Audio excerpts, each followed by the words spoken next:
What is up, everyone, and welcome to another Fantasy Armchair Athletes live stream. The regular season is just 4 days away, and we are ramping things up in the fantasy football world. We're doing a few live drafts while talking situational strategies that you can use over the course of the next couple of days before the Lions and Chiefs go at it on Thursday. Coming up on Tuesday, so just 2 days from now, I draft the worst team possible and hopefully build up a playoff team strictly through trades and free agency. It is going to be a 12-team standard PPR league format. The twist, it is against you guys. My subscriber draft is the draft where I go and just get the worst talent, lack of talent possible. The draft is going to be at 8 p.m. Central Standard Time, this Thursday, or this Tuesday. Wow. Great start to the stream. Stream will go live just a few minutes beforehand, and it should be a blast. Please, please, please go out of your way to drop names of backups, out of league players, you name it, to give me the worst team possible. That is the goal. I want to make it fun. Keep it interactive for sure. Here is, before I get too far, here it is. Nothing fancy. So let me know what quarterbacks. Everybody has to be at least a deep, deep backup. I mean, you could go out, and as long as they're in the database, if they've been out of a league for a little bit, you put them in here, and we'll make it work.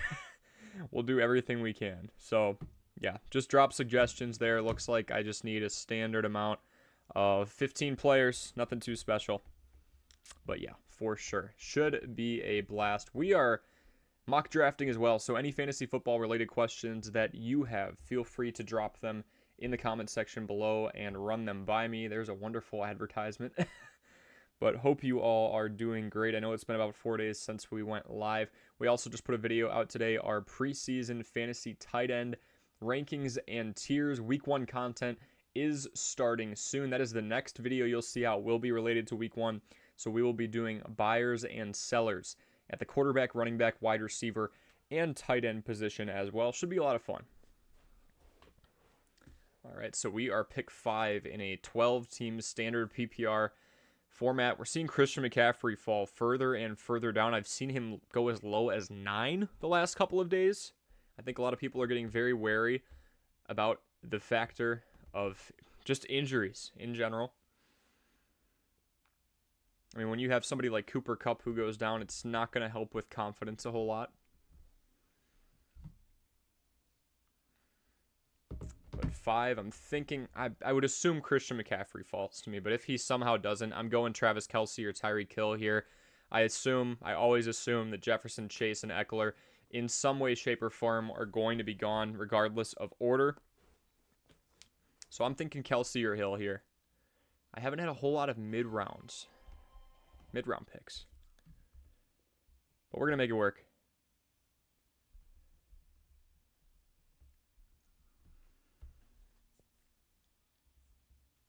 This will be a quick one too. 30 seconds. So Eckler goes first overall. Okay. Yeah, I had the Austin Eckler, Justin Herbert stack last year. That definitely paid off.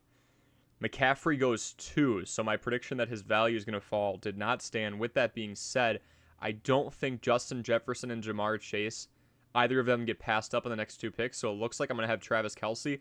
Obviously, if Justin Jefferson or Jamar Chase somehow fall to me, I am definitely taking, a pair of number 1 overall pick candidates. I'm not too sure what's happening. If one of them does fall to me, we'll see. There goes Jefferson. I would assume that Jamar Chase goes next. I'm excited, to have Travis Kelce at 5. That's exactly what happens. I don't think there's anything wrong with that.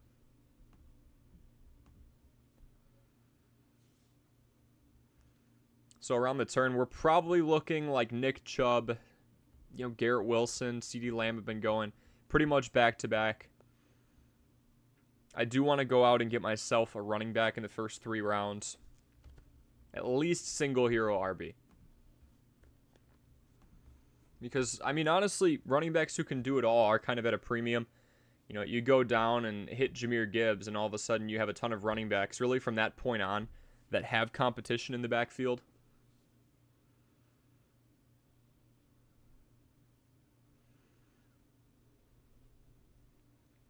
Stephon Diggs, Devontae Adams, Tony Pollard. CD goes at 10.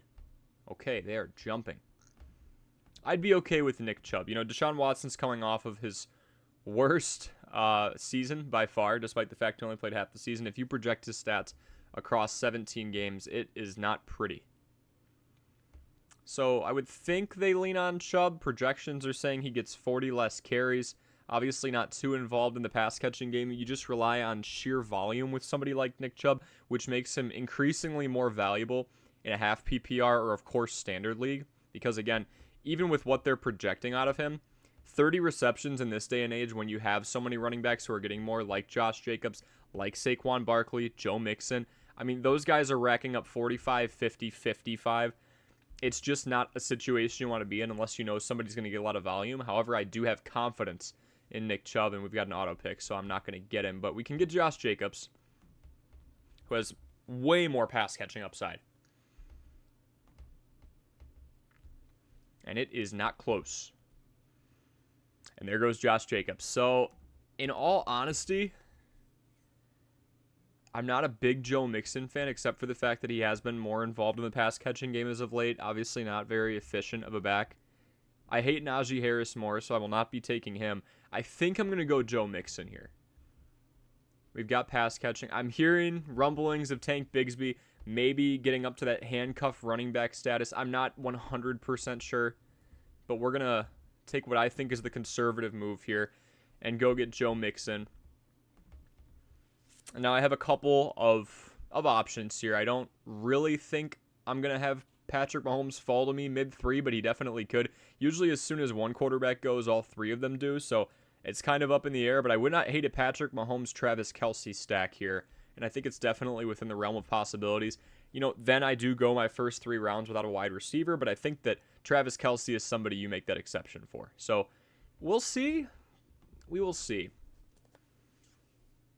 I really doubt that Mahomes falls to me, so my backup plan is probably going to be go and get myself somebody in the top 10 among wide receivers. Calvin Ridley I'd be fine with. Chris Olave I would be very fine with. I doubt he falls to me. Deebo Samuel, not the biggest fan of, because I do believe that Brandon Ayuk ends up having a more prominent role on this team. And I don't want to sit back until the 4th round to get a wide receiver. I really do think in a day and age where, yes, I went out and got my semi-elite level running back, while it is a vast amount of talent at wide receiver and you have plenty of players scoring more than 10 points per game, you don't have a whole lot over 15, 16, 17 points per game that you can really rely on to even attack that range. And I think that Calvin Ridley gives us that upside. You know, I'm somebody in the camp of saying don't guarantee that Calvin Ridley is going to have a great season, but I do think that from what we saw with Deebo Samuel and Christian McCaffrey, if CMC's on the field, he's most definitely going to have a reduced role. I mean, with Christian McCaffrey on the field, Deebo Samuel was averaging just 11 points per game in a standard PPR format, and last year when he was off the field, he was up in that 16 to 17 points per game range. Still an elite fantasy option, but it's more on a situational basis. And folks, again, we are doing a fantasy draft Q&A. If you have any fantasy football related questions at all, please drop them in the live chat. I will be checking that routinely. Along with this, I am drafting the worst fantasy team possible. It's a subscriber draft. It's going down on Tuesday at 8 p.m. This is an idea that spawned in my head, honestly, like 6 months ago, right towards the tail end of the NFL season, right after the Super Bowl, about March, that sounds right, where I wanted to draft the worst fantasy team possible in a standard 12-team PPR format. And I wanted to prove to everybody that if you have a poor draft, because I'm quite literally going to have the worst in history on purpose, you can still make the playoffs. That's the goal. You can make the playoffs through free agency. You can make the playoffs by doing your homework and understanding who those effective handcuffs are. You can make the playoffs by jumping on situations determined and evolving because of injury. You can make the most of one of those situations. And of course, through the trade market. Through the trade market, through free agency, and through just doing your dang research. Joe Kingsley in the chat, good to see you. Just got here. Who were your first 2 picks? We went Kelce Mixon. So I had 5th overall, and actually the first 3 or 4 picks went kind of in an interesting fashion. Eckler went 1st overall. Christian McCaffrey, who's been dropping towards that 5 or 6 ADP range, at least over the course of the last couple of weeks, not overall, of course. He goes 2. Justin Jefferson falls to 3. Chase goes to 4. And Travis Kelce kind of just fell in my lap. I took Kelce because you get about a 4 to 5 points per game advantage over the field with Travis Kelce. That's how much he performed the tight end 2 last year. Whereas with wide receivers and even running backs, you're only getting about a half a point to a full point per game if you get a Christian McCaffrey or Austin Eckler over the field. So that's kind of why I went there. I got my wide receiver on the turn. Deontay Johnson is pretty underrated, but this is about where his value is right now. I doubt he falls to me. I'm a middle pick. Call me crazy. I think we do take Lamar here. Lamar with Zay Flowers, with the rushing upside. I don't hate it at all. I need him to stay healthy. That's why in my quarterback rankings, I had him around the fringe top 10. Lamar absolutely has to stay healthy. But yeah, Joe, my first 2 picks were Travis Kelce and Joe Mixon in that order. And Joe, if you're still in here, give me a random backup or player who is out of the league to put in my worst fantasy team ever. Let me know. Lamar Jackson, Joe Mixon, so a couple of AFC North talents, Calvin Ridley and Travis Kelce. We're good on bye weeks so far. Kind of in that running back dead zone where I don't feel like we have a ton of a drop-off in production from Breece Hall to like a James Cook. So maybe I see if James Cook falls to me in round 6. If that doesn't happen, I really don't want to jump on Jonathan Taylor as my running back 2 because we know he's not playing a fourth of the season. So I might just jump on James Cook here. You know, we have Alvin Kamara, who's going to miss some time. We have Miles Sanders, who's now questionable. We have James Conner, who I've never been a huge fan of, just from an efficiency standpoint. He had a better year last year. He was in the low 4s. I think I actually roll the dice on James Cook just because of how quickly running backs are going here. But that's really the only reason. I mean, I would have been very okay with an Isaiah Pacheco on the turn. I didn't want to wait that long for my running back 2. Again, running backs who can kind of do it all and have the backfield at least semi to themselves are at a premium. Samaje Perine is out of Cincinnati, so I'm okay with Joe Mixon, especially with the pass catching upside we've seen from him. We had 60 receptions for 441 and 2. And James Cook averaged 5.5 yards, actually more than 5.5 yards per carry last season. And now Devin Singletary has left the nest. So I'm excited about him. I think that'll go good.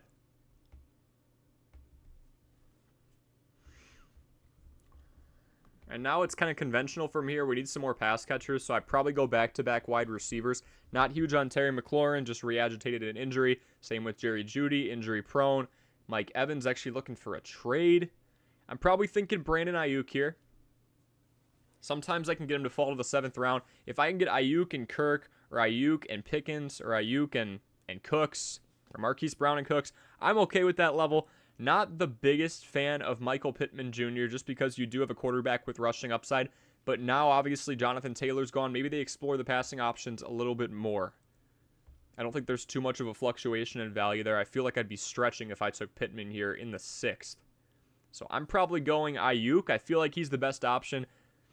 Marquise Brown's not the best offense, but they do run a lot of plays in Arizona. Top 10 in that category in terms of total plays per game over the course of the last couple of years, consistently. Top 5 in some years.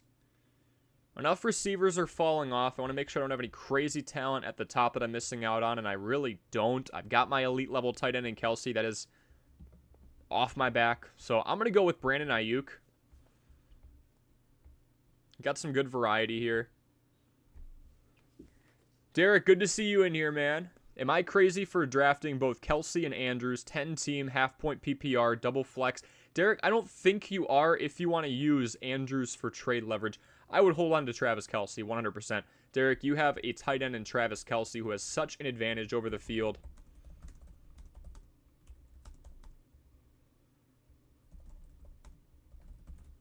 If we look,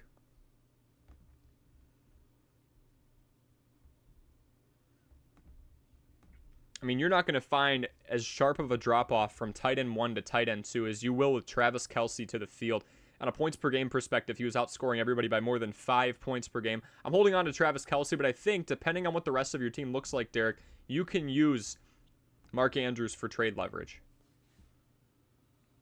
Or honestly, if you wanted to hold him, that's not a bad option either. It really depends on the health of Rashad Bateman and of OBJ, but I think that Zay Flowers will be fine. He's been the primary target, Mark Andrews has, for... I love that Marquise Brown fell to me here. for Lamar Jackson through the first few years of his career, so I'm okay with you having both of them. But my guess is you gave up something to get a pair of top 3 tight ends in a 10-team draft, so you're probably going to want to go and trade for that hole. Put Andrews and a bench player, and I mean one of your bottom bench players, together for a tight end needy team, and go out and get yourself a top 10 fill in the blank, whether it's running back or wide receiver, wherever you're weakest.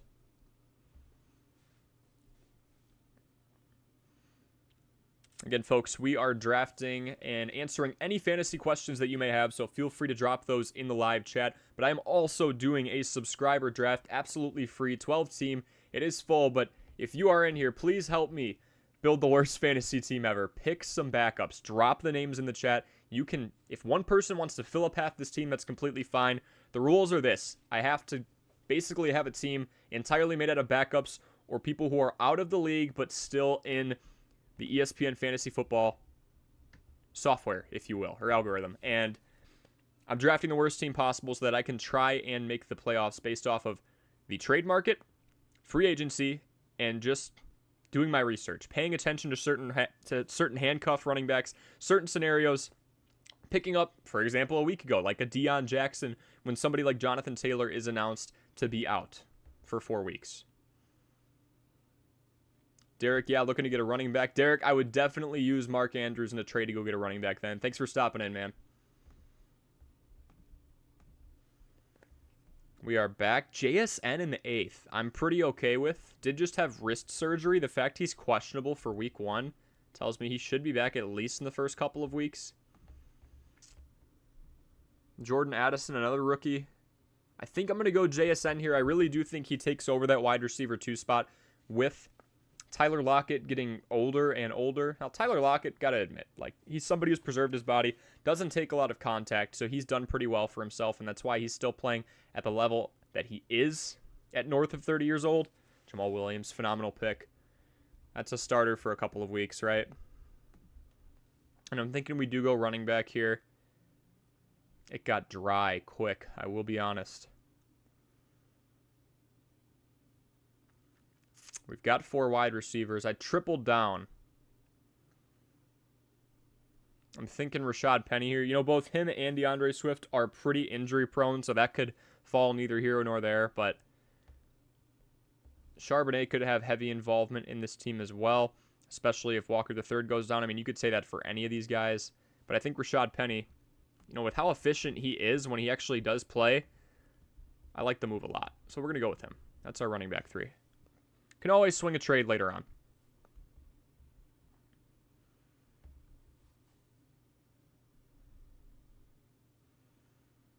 Juju goes. Dak goes. Treylon Burks going in the 9th.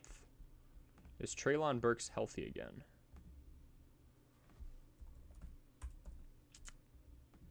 He did get hurt earlier in the preseason. No indication now.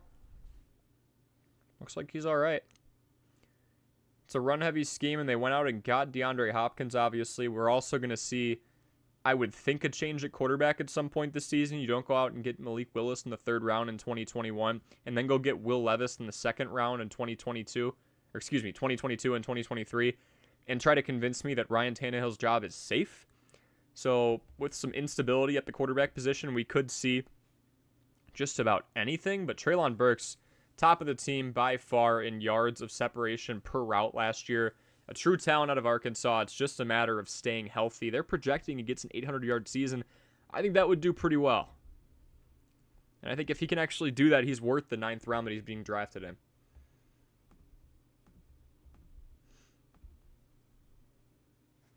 I do not draft Gabe Davis. He went anyway. I'm going to go take a top 5 defense here. The Niners are still on the board. I have no problem taking defense in round 10. I think you wait around enough. You've got a couple bench options.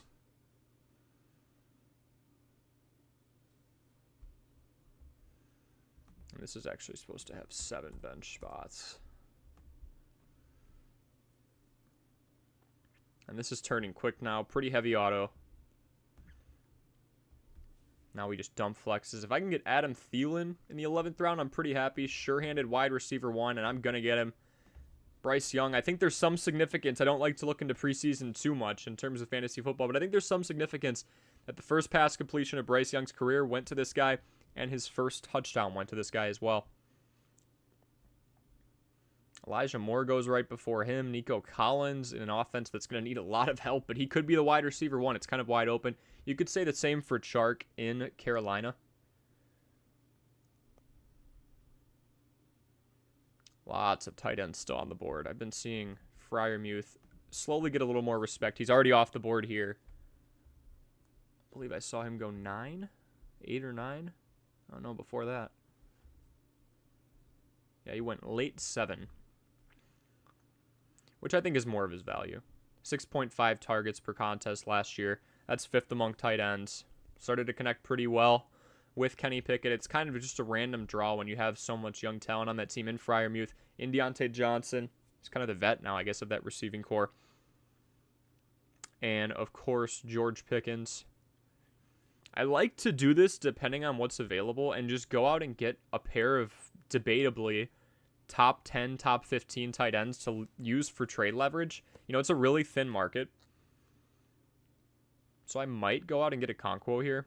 I don't love the situation in Tennessee. I just mentioned before, I don't think Ryan Tannehill makes it through the first couple of months without at least having his job challenged and brought up for competition. But Okonkwo's production down the stretch was pretty nice to look at. Juwan Johnson's in a better situation, though.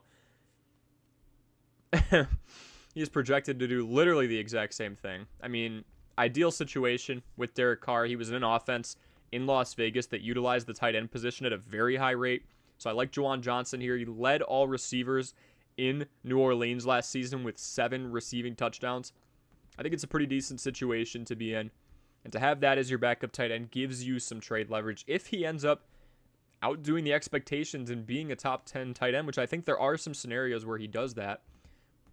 Now we kind of just dump flexes here. We've got the technical wide receiver 1 in Kadarius Toney. He's had some health issues, but across the board, outside of Rashad Penny, I don't think we have too many injury issues. You could argue Lamar Jackson the last couple of years. I'm going to take Toney here. Best man off the board.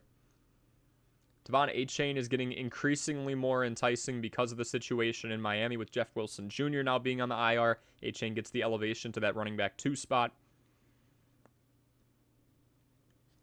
I like the team, though. 6 wide receivers. We'll probably pivot and go back to the backfield. Otherwise, backup quarterback, never hurt anybody. I usually don't take 2 defenses or anything like that. Second to last round, I like to take kickers. I'm ahead of those people who wait till the very last round, but I'm not jumping for a kicker in the 12th or 13th round, which I think is way too early when you could be getting talent like Juwan Johnson.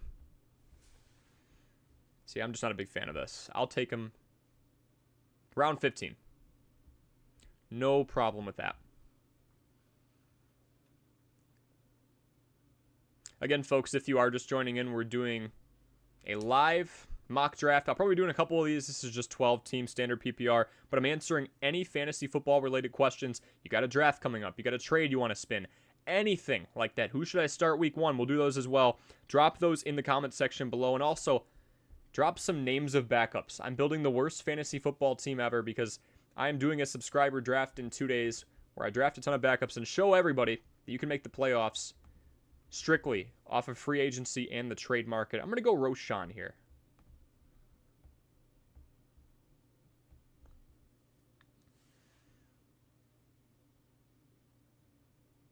And now second to last, we'll go out and take, I'm sure Carlson's gone. Yeah, kickers went early. This is auto heavy now, so take that with a grain of salt. Did fine on buys. I think I'll take Greg the Leg.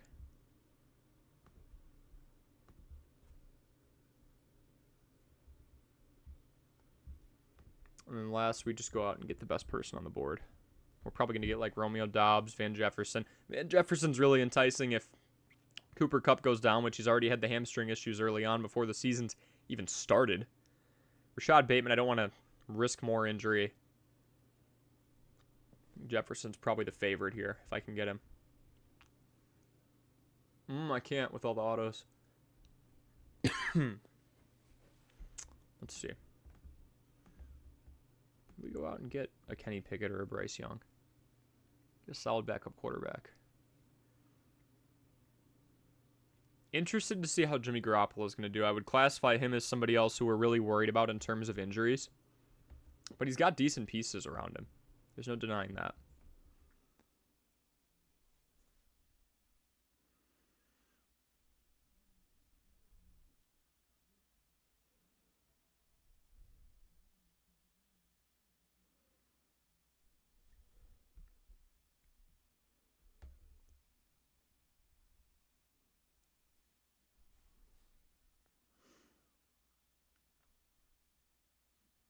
Laporta goes, Curtis Samuel, Jaden Reed. I'll take my backup quarterback. I haven't been paying too much attention to buys, but I feel like that's a pretty nice split of everything. We see 3 week 13s, a couple 7s, a couple 10s, a couple 9s. That's what a Travis Kelce-led draft looks like. I don't hate it. I'm, again, not the biggest Joe Mixon fan, but you can't deny somebody who had 60 receptions last season out of the backfield. Calvin Ridley, a huge question mark.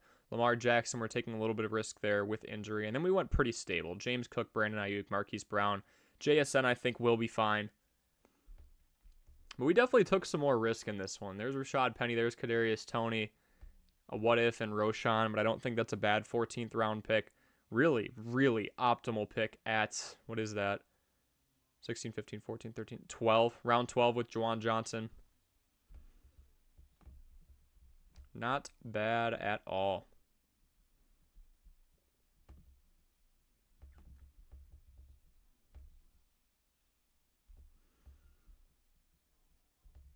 Let's see if we can jump in. Yeah, that's filled.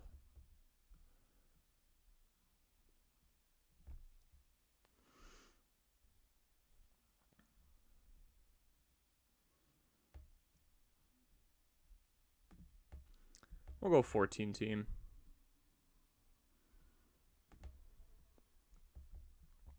That's at 9:30. Never mind.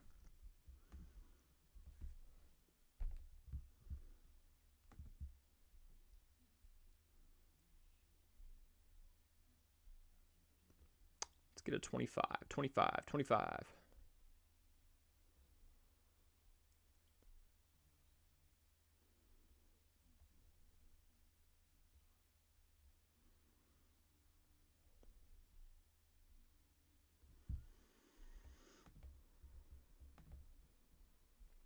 There we are.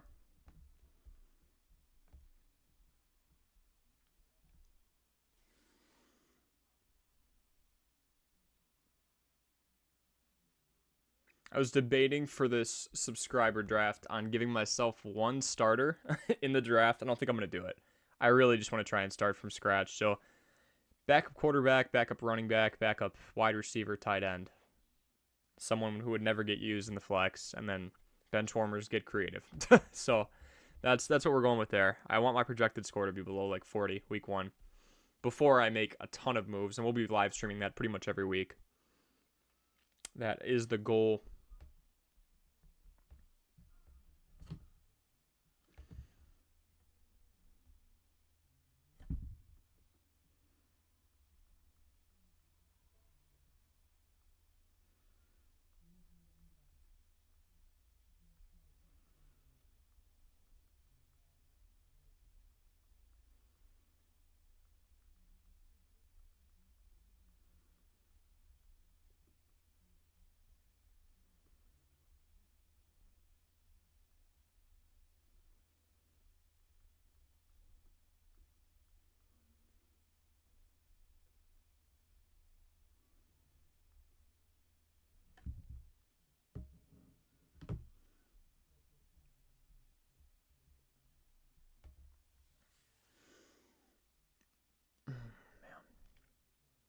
See, there's 20 team drafts in here. I can't say I would go out of my way to do something like that. I did a 14 earlier. That took like an hour 45 in itself, so yeah, not the funnest.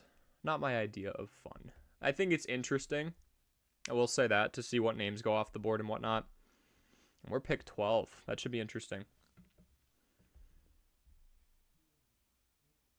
Or am I getting like A.J. Brown, Nick Chubb on the turn, something like that?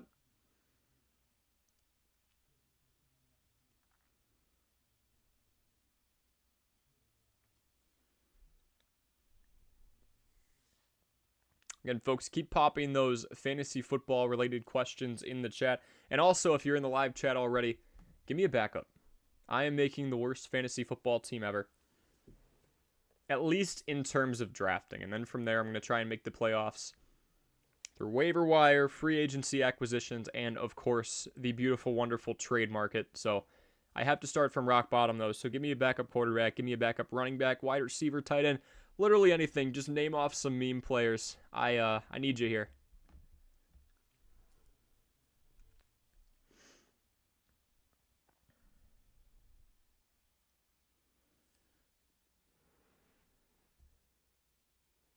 $30 seconds to draft.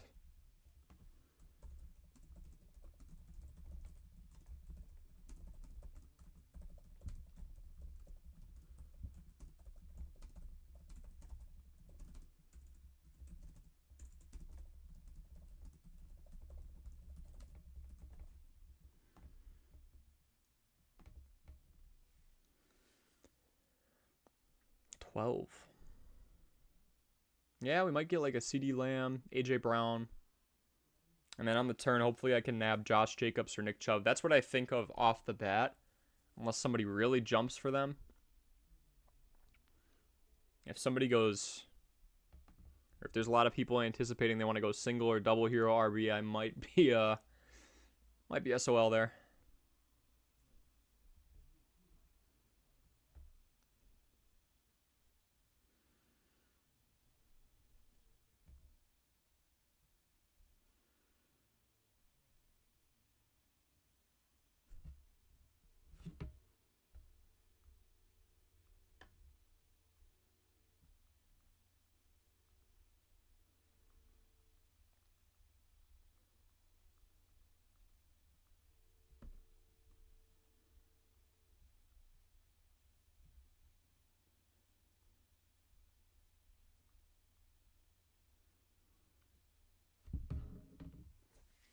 Last draft, Eckler. Was it Eckler, CMC, Jefferson, Chase? I mean, seeing Justin Jefferson picked third overall is just not something that's going to happen very often.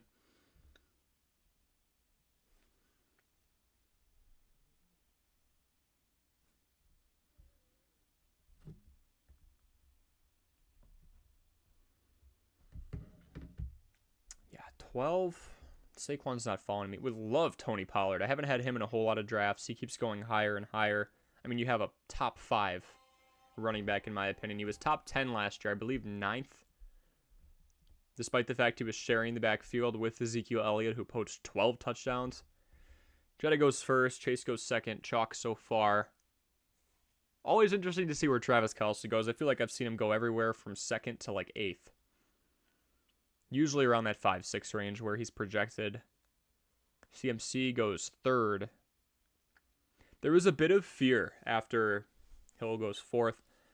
Tyreek. Bit of fear after Cooper Kupp was announced to have that lingering hamstring injury that he's now seeing a specialist for, meaning he really doesn't know what's going on and wants some clarity. Travis Kelce's still on the board. I assume he goes 6th. But Cooper Kupp falls more and more and more, and then people kind of look over at CMC and go, well, there's another injury-prone guy. Obviously, extremely high upside. Could be the best player in fantasy football if he stays healthy. But he's also a first-rounder that poses that risk of you losing him for half the season. So there is that. And we kind of saw his value fall a little bit as collateral damage with Kupp. I think that instilled some fear in people. Kupp is easily falling out of the first round now. I think I have my eyes set on Tony Pollard. Backup plan would be a Nick Chubb. Wouldn't hate if Stephon Diggs fell to me. But I would say Lamb and Wilson are 2 more realistic ones. Amon-Ra St. Brown. Don't love that being my first pick in all honesty. Consistent. Last couple of years. Last year he was a fringe top 10. Yeah, we're going to get Nick Chubb. It's unfortunate that Pollard went fringe top 10 for Amon-Ra St. Brown, but Doesn't get a whole lot of action down the field. Just at 11 yards per reception. So we could see some more upside, but that's more of, Jameson Williams' wheelhouse.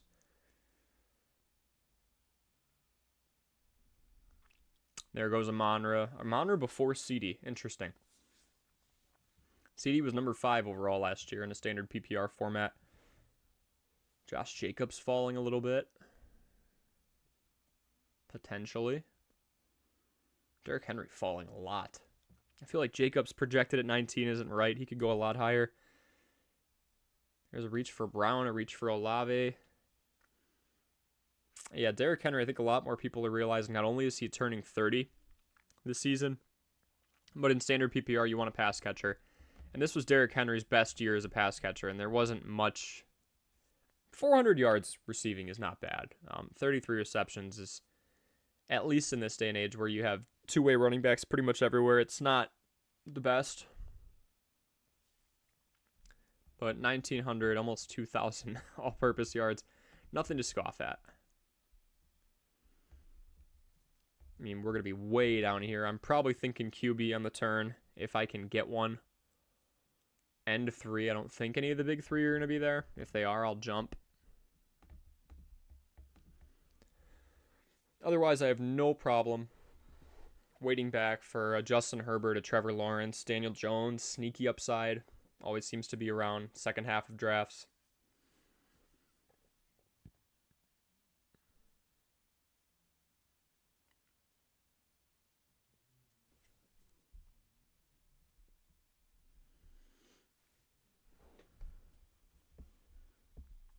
Yeah, wow. Derrick Henry going 20th overall. That's just the value, right? Josh Gordon? Maybe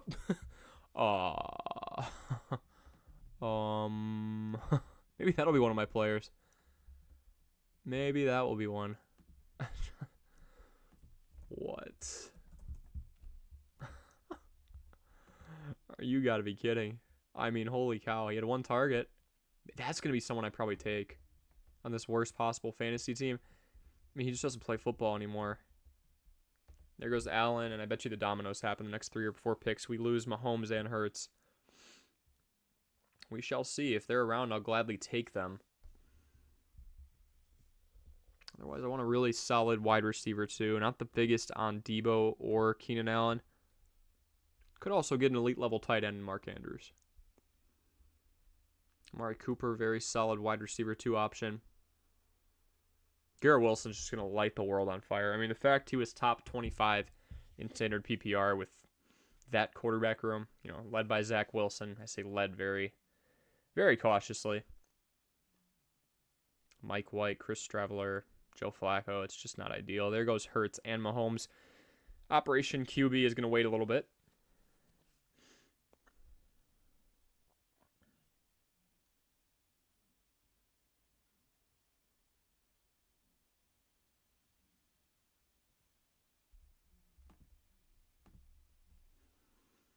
Don't love the wide receiver talent at my disposal right now, if I'm being honest. Aaron Jones, end of 3 would be... Never mind. There he goes. Jahmyr Gibbs.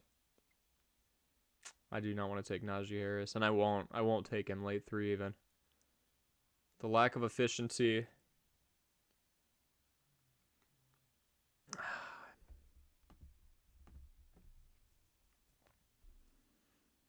Oh, he went anyway. Don't love Dameon Pierce just because there's not much pass catching upside at all. It's there.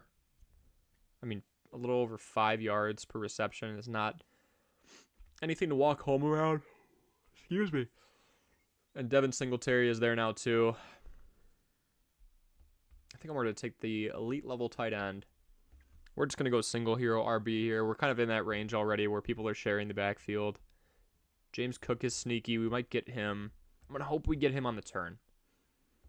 I don't think it's far-fetched to say that he could fall to the end of the 5th round. I'd say it's a coin toss with his ADP right now.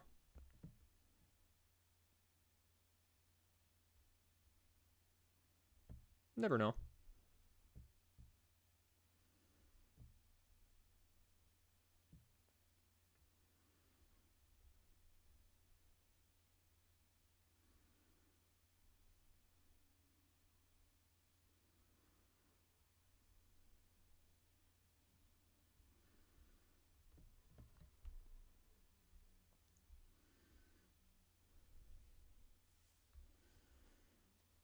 I think he could definitely fall.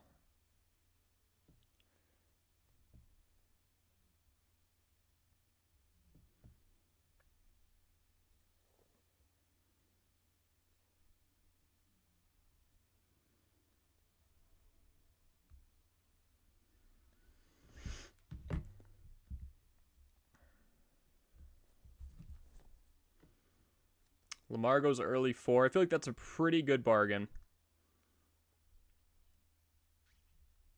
Hawk. I could have taken Hawk. But I think we have more stability with Mark Andrews. Virtually no injury issues at all. Can't confidently say the same thing with TJ Hawkinson. Deebo Samuel mid 4. This is pretty chalky for the most part. Keenan Allen's falling a little bit. Kind of expected that. Didn't expect Joe Burrow to fall. I wouldn't consider it falling too much yet. I bet you he goes the next couple of picks. If somehow, some way I could get Deontay Johnson, I feel like the word is getting out about how underrated he is and the opportunity he has at his disposal. I'd obviously take him.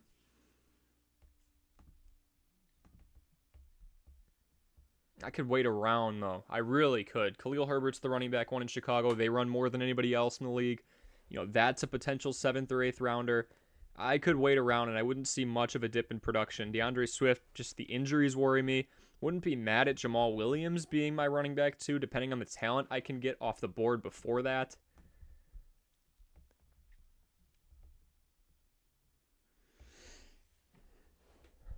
Justin Fields, end 5 would not be bad. That'd be pick 60. Not a lot to complain about, really.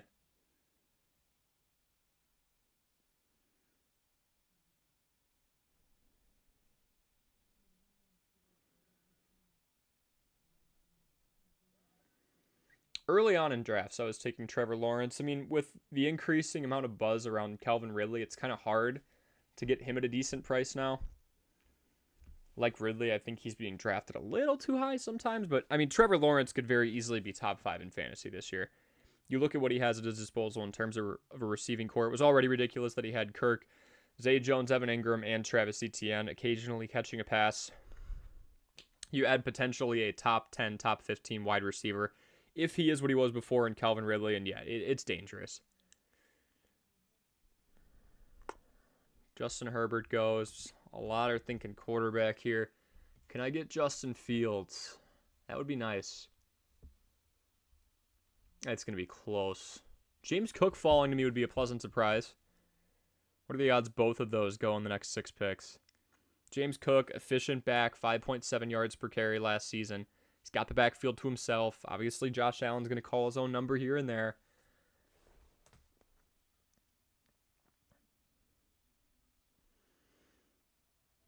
Can't say I'm confident here. I can't say someone's going to go and jump for Terry McLaurin or Javonte Williams or Mike Williams before you take a James Cook or a Justin Fields. Darren Waller goes. Okay. A jump for I believe the projected tight end 5 right now. Behind Travis Kelce, George Kittle, TJ Hawkinson, and Mark Andrews. Not in that order. I just need someone to not take Cook or Fields. All right, there goes Kyle Pitts. So we're on the tight end train now. I'll take him on the turn if I have them at my disposal. I was expecting to get 1. There goes Fields. Okay, I will take James Cook. Question I have to ask myself is, will Trevor Lawrence be around end 7? Likely not. I could wait around more for a guy like Kirk Cousins. You're basically going to get the same output. He was quarterback 8 last season. Trevor Lawrence was quarterback 7. Best wide receiver in the league. That's what Kirk Cousins has to work with. I don't really love the board right now outside of the quarterback position, so I'm just going to go up and take Lawrence. You know, you've got to have your backups, people that you think are underrated that are going to fall a little bit in your draft. That's my Daniel Jones, who has plenty of rushing upside, went for over 700 yards on the ground last season. He'll be around round 10, round 11 typically. Kirk Cousins is just hated. I mean, people talk about primetime Kirk. I will gladly take around 30 touchdowns per season, just below the mark last year. 14 interceptions, not ideal, but the high completion percentage, the volume through the air. They got Jordan Addison this year, really exciting rookie. I'm cool with that. J.K. Dobbins goes early 6. I'm going to go get my best flex here. Brandon Ayuk, typically in this range.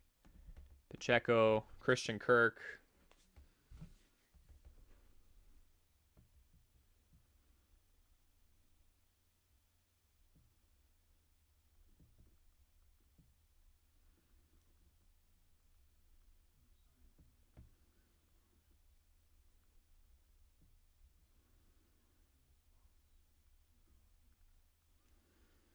Scary Terry goes, I can't say I've drafted McLaurin more than once in the 12 to 14 mock drafts I've done so far, and even the 5 regular drafts I've already done. McLaurin, obviously battling injury. Jahan Dotson took off second half of last year. And Brandon Cooks would not be a bad pick on the turn. That's probably more realistic for who's going to fall to me.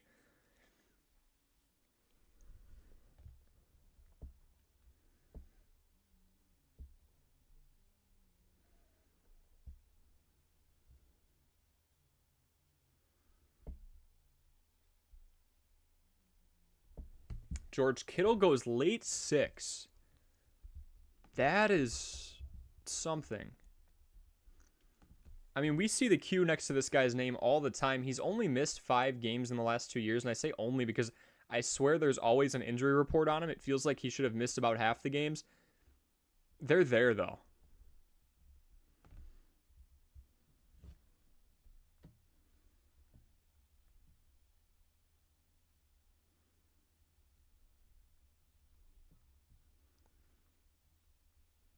That's crazy that he fell to end 6. With guys like Javonte Williams and Terry McLaurin being picked ahead of him. There goes Jerry Jeudy, Deshaun Watson, Isaiah Pacheco.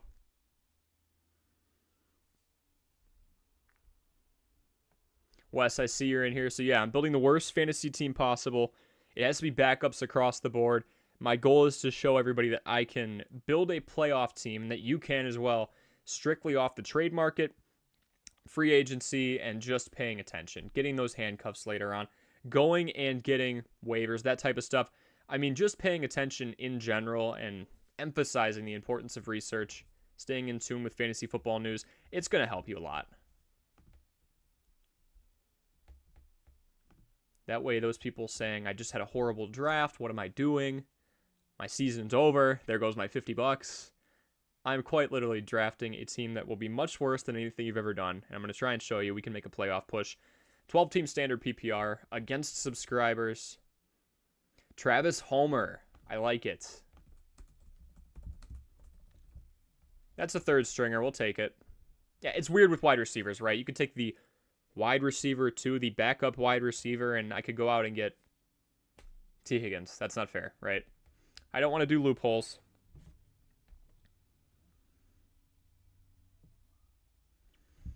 So this draft will be on Tuesday now.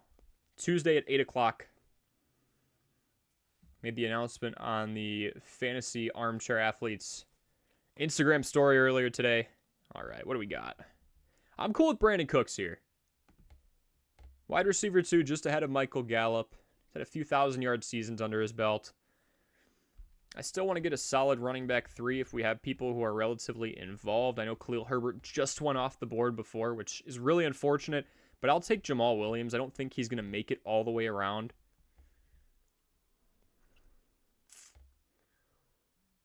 I feel like that's jumping a bit, but I don't think he'll make it all the way around.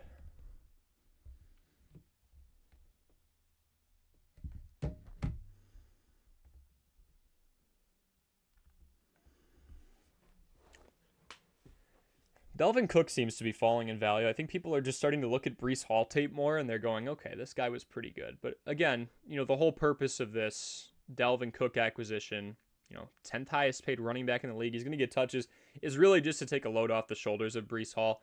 you have running backs who are getting out of a league and are completely used up by the age of 26, 27. And the only real way to prevent that and get like an Aaron Jones situation where I feel like he's got at least 3, 4, 5 years left in him is to offset them with a handcuff running back. And if you have two guys with diversified skill sets where one can be the pass catcher and the other one can be the all-purpose back doing pretty much everything else in terms of what you need out of a guy in the red zone, then that's fine. And then it works. Then you have two top 30 fantasy running backs like A.J. Dillon and Aaron Jones. But if you have two conflicting play styles where you have a pair of guys who feel like they're the bell cow and they just get it split down the middle 50-50, then I feel like it doesn't work as well. But A.J. Dillon and Aaron Jones, that's been working. It's a veteran backfield with a new quarterback and Jordan Love too. So there is that.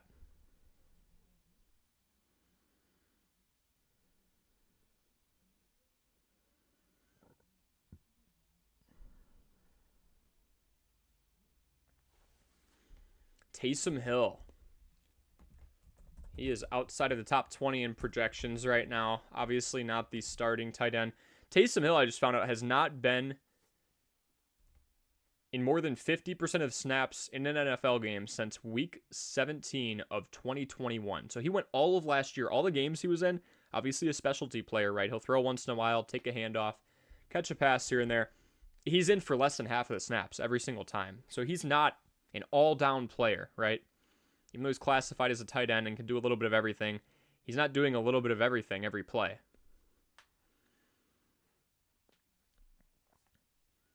And for those watching, we did just release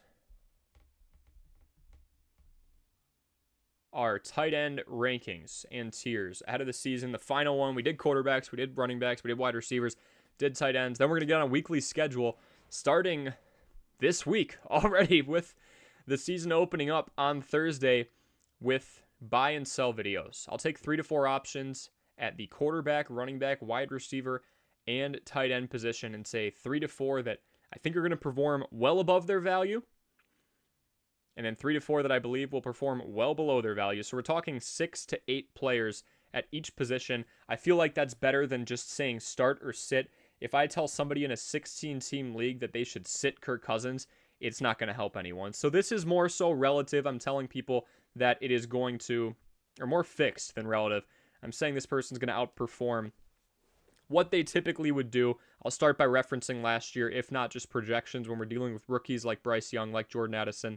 And then I'll start to build off of data that we compile through this year, or even just projections set forth by ESPN. And I'll say, look, here are the reasons that they have such an optimal matchup and so much upside that they could do a lot more.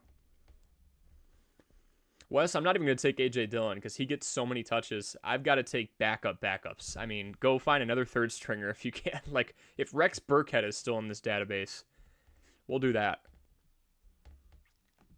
I'm cool with going defense after the turn. Oh, I guess it really doesn't matter, right? I was looking flexes here.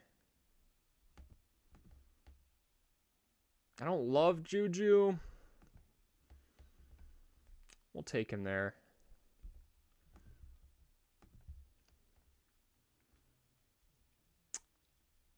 Yeah, we'll take the number 1 defense to start off week 10. I feel like that's going to start the dominoes falling. Michael Thomas going late 9th round. That is not a player I have messed with for the last 3 years.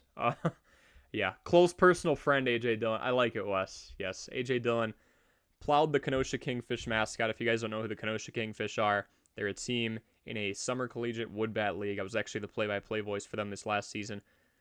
In 2022, when I was the beat reporter, we did a celebrity softball game with some Packers players, actually Jordan Love and A.J. Dillon. And A.J. Dillon did the Oklahoma drill with our mascot and quite literally popped his head off on impact. If you have not seen that video, just look up A.J. Dillon mascot, and I'm actually in a red shirt jumping up and down in the background. So try and find the Corey. See, it's a responsive game. There go the Steelers.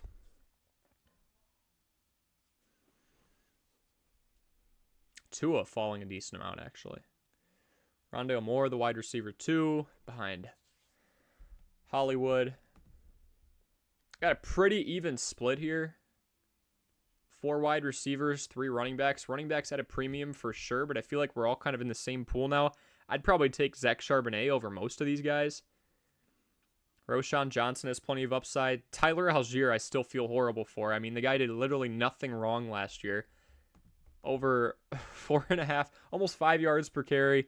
1,000-yard season his rookie year. Didn't catch the ball a whole lot. And the Falcons go out and get one of the best prospects we've seen. Just crazy stuff.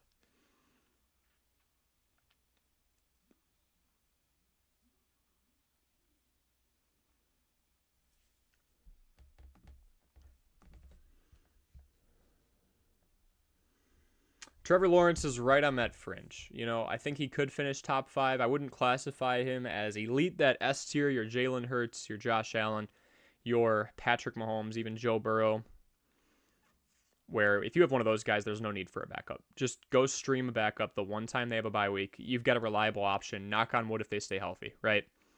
With Trevor Lawrence, I don't know. The AFC South is pretty weak.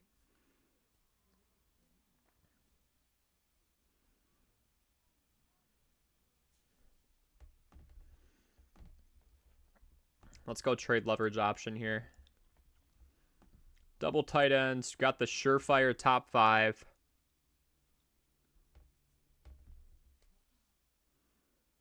Equanimous St. Brown. Okay.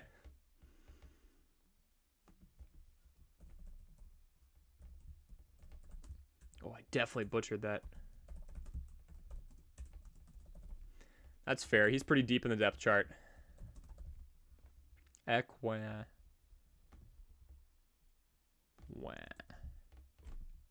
Oh, it knows. Alrighty.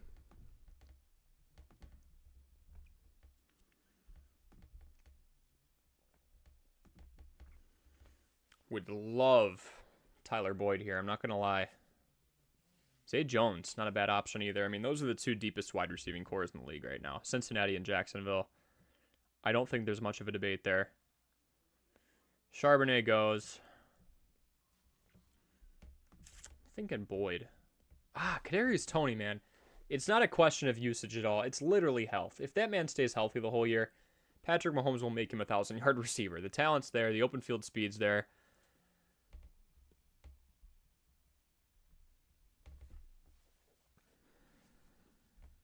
That's more stable. That's a more stable option.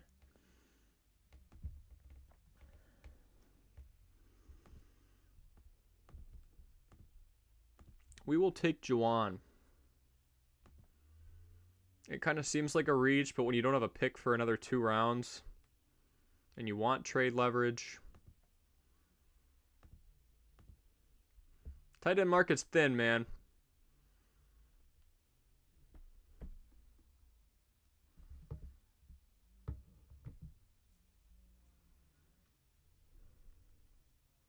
Dalton Kincaid. I mean, that's another rookie prospect. Meyer was looking pretty good, too. The kid who went to Las Vegas. I mean, Meyer broke some Notre Dame records. Kincaid should take a similar role to what we saw from Dawson Knox a couple of years ago. I mean, if you are in the Buffalo Bills passing offense, it is what it is. Drew Lock. I like Drew Lock, Wes. Let's do it. I typed Wes. Drew Lock. I'll take Wes as my quarterback. Or Minshew. I think I like Drew Lock. That one video of him dancing and singing along to a song on the bench when he went to Missouri. Very good journalism school, by the way. Almost went there for grad school. 3 bench spots left. And the kicker. Devon Achane goes. When has Deion Jackson been going? Not gone yet. That's your starting running back for week 1. And possibly 2, 3, and 4. Zach Moss was questionable. I jumped on this guy and actually released a YouTube short a couple of days ago telling everyone, go get Deion Jackson when his ownership percentage or his roster percentage was at like 17, 18%. I mean, it is up. I think it's going to keep going up till it hits almost 50. A running back 1 anywhere in the league is going to get owned. I mean, it really doesn't matter how bad the situation is. The usage will be there. It could be shared carries. It really doesn't matter. He's a pass catcher, so that helps. You'll be my QB West. That is completely fine. I'm all right with that. I think we'll win some games. Got a few plays drawn up for you. Get you out in the open field. And right on command, there goes Deion Jackson.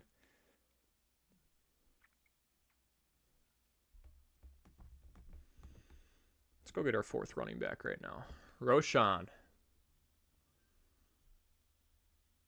Gus Edwards has struggled with injury. Damian Harris is a running back too. Roschon's a 3. But he's been going before Foreman. There's Tank. I don't know what people are expecting from Roschon. He went to Texas, was behind Bijan. I think I'm going Tank here. Call me nuts.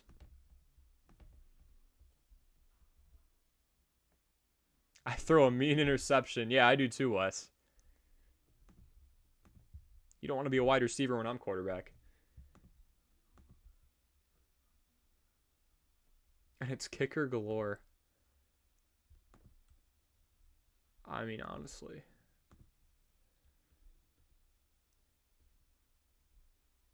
Why not?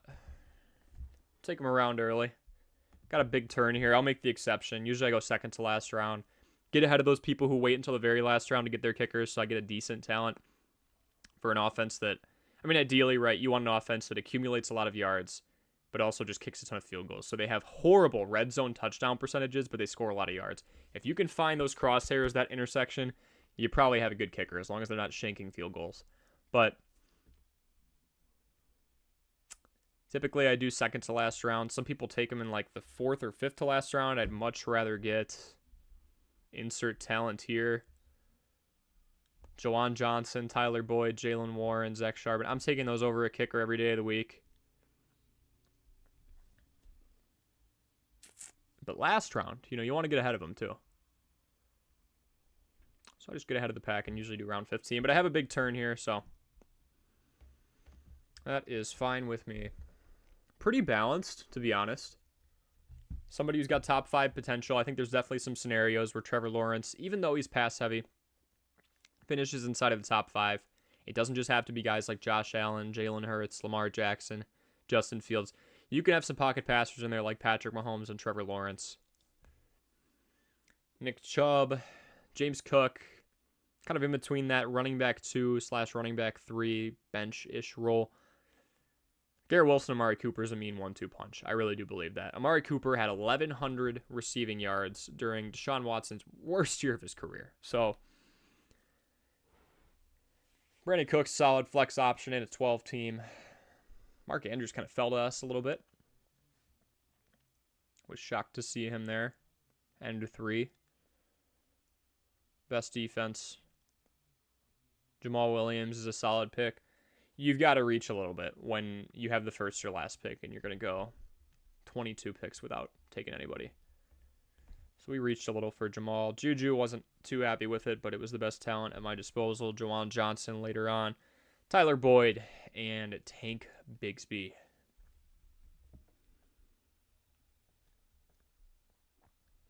Let's go solid QB with upside.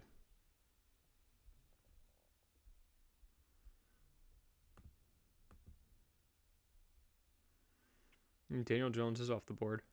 Jared Goff threw, I believe, nearly 30 touchdowns last year. Controlled the turnovers. He's got St. Brown again. Derek Carr should have an interesting season. I think it's all going to depend on health. If Michael Thomas is healthy and he's anything close to what he was before, Derek Carr could have a career year. With him, Chris Olave, Jawan Johnson, and Elvin Kamara for like 80% of the season, that could be dangerous, I will say. Jaden Reed should have a decent chunk of targets in this Green Bay offense that's completely revamped. Still think the backfield's going to get the majority of the attention. So there's our team right now. I'll fill in the rest. We are going to be drafting the worst fantasy team ever at 8 p.m. Central Time against 11 of you. It's a subscriber draft. I'm trying to show all of you firsthand that if you have a bad draft, your season's not over. You can go and get in the playoffs and be competitive at the very least. That's what I'm trying to prove. You can be competitive by pulling some strings in trades, just paying attention, and tracking free agency like a hawk. Nick Chubb, Garrett Wilson, Mark Andrews, Amari Cooper, James Cook, very efficient running back. Trevor Lawrence in the 6th round. Brandon Cooks, the wide receiver, too, and a pretty exciting high-flying Dallas offense. Jamal Williams, the starting running back for the first 3 weeks for the Saints, broke the rushing touchdowns record with 17 of them for Detroit last year. Juju Smith-Schuster in a new environment. We'll see how that goes. 49ers defense, the best wide receiver 3, arguably, in the league, in Tyler Boyd. Juwan Johnson, projected, at least with my tight end rankings, you'll have to see, but he's higher than he's been going in my projections for sure, and I explain that in the tight end rankings and tiers videos, so make sure you check that out as well. Tank Bigsby, Harrison Butker, Jared Goff, and good old Jaden Reed.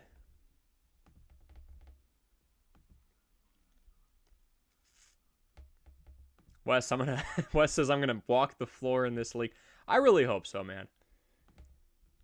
I think weeks 1 through 3 are going to be tough for me, but after that, don't be shocked if I pull off a win in week 4 or week 5. Wipe the floor. Thought that's what you meant. More of a common phrase, but we'll give you the benefit of a doubt. But folks, thank you so much for joining the live stream as always. Make sure you drop any questions that I was unable to answer in the comment section below. Again, we are doing a subscriber draft where I draft all backups, a meme team, if you will, on Tuesday night at 8 p.m. Central Time. You're not going to want to miss that. Make sure you like and subscribe if you got value out of this live stream, and have a wonderful night, everyone.